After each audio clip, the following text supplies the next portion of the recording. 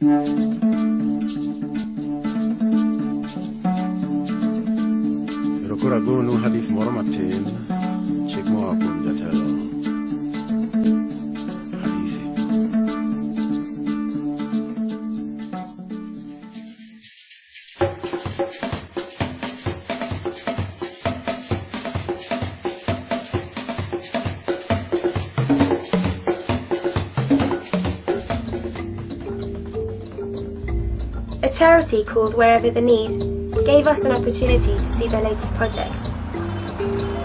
We flew into Freetown, the capital of Sierra Leone, and then travelled inland 250 kilometres.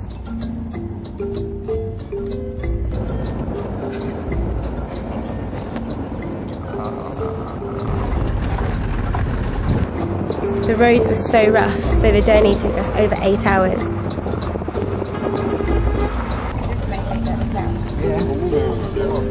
We stopped at a motorway service station. It was a shock to realise that they haven't seen many Westerners.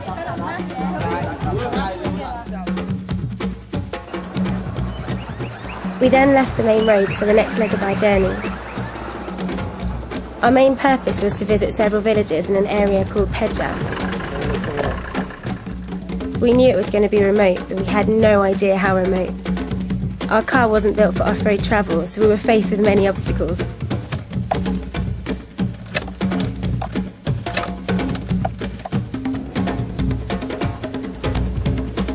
Hey! Probably in 30 years, nobody has ever been there to help. It was clear that the people needed help.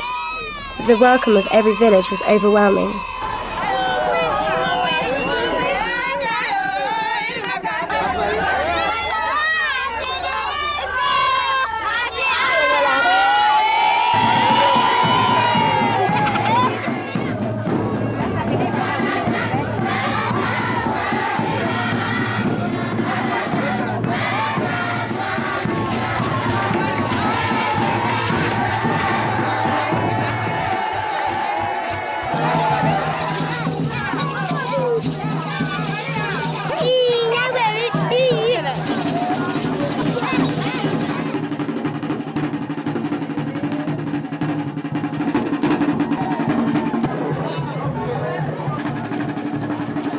I take this opportunity to wholeheartedly welcome you and your team to our camp today.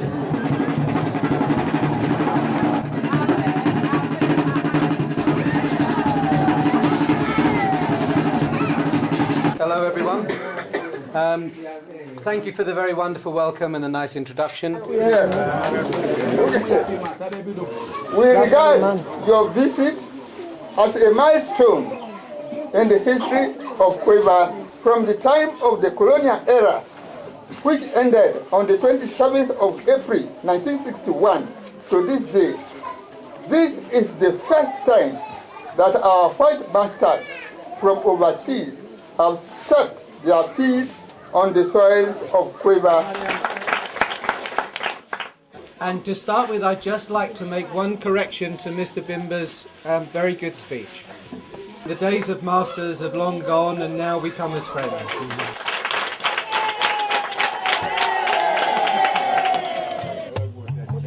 10 years ago, David helped to set up Wherever the Need, a charity unique in its goals to benefit individuals in the long term.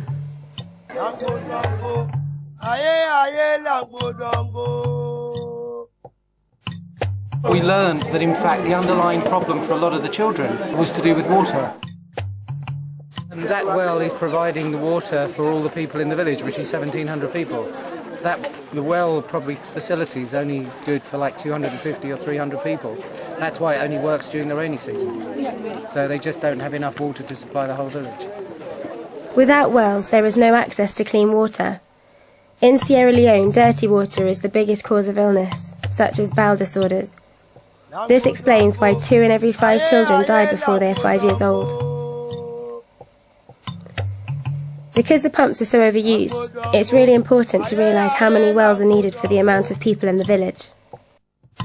We could give people water now, but there's a good chance in 5 years' time there wouldn't be water available. It's no good just giving wells anymore. It's a very short-term view.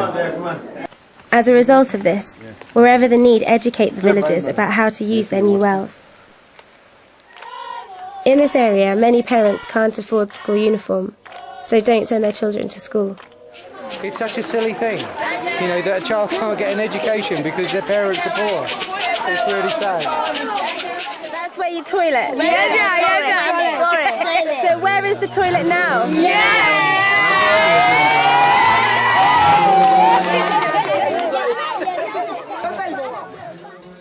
We generally found that there were only 1 or 2 toilets per village, if any at all.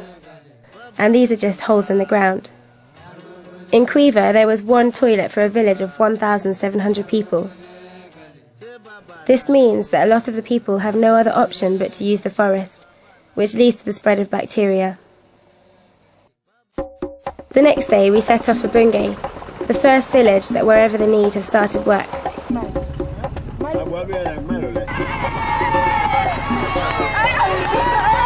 Very welcome. Thank you.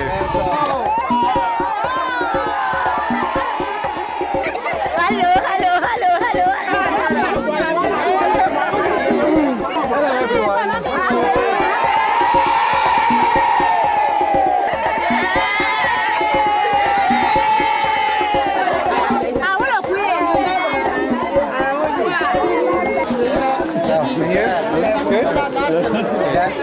David, our local celebrity, hey? Oh yeah, really. I have to come several thousand miles in order for it to happen, but you know.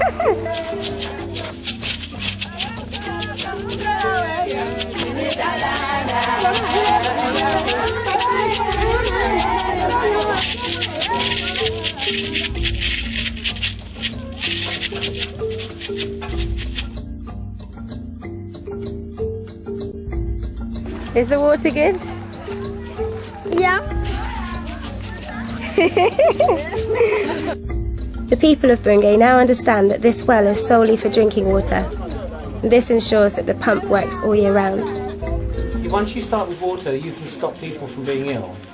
You know, that's the first stage. Once you stop them from being ill, they've got an opportunity to thrive as a community. As well as 2 new pumps, the charity is also installing a new rainwater harvesting tank. Rather than just giving, the charity provide the skills and materials to allow the community to do it for themselves.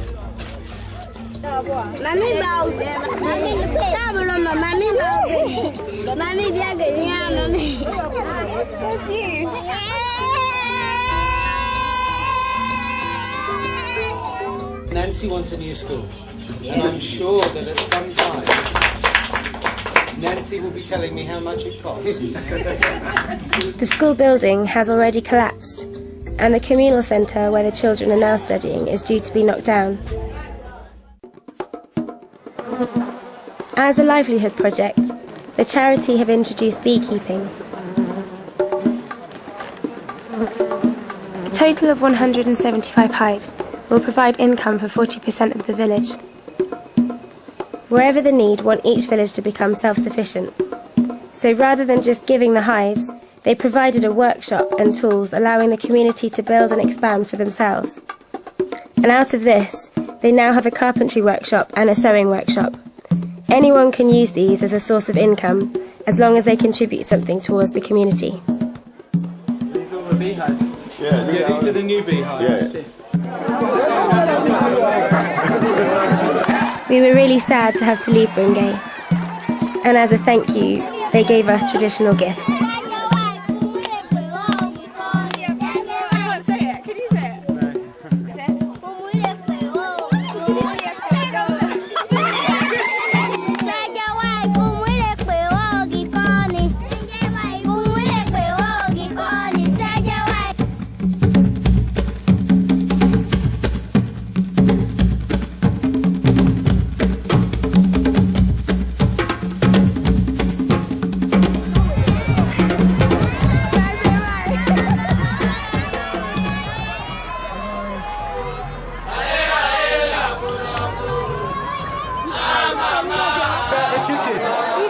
I've just been given a goat.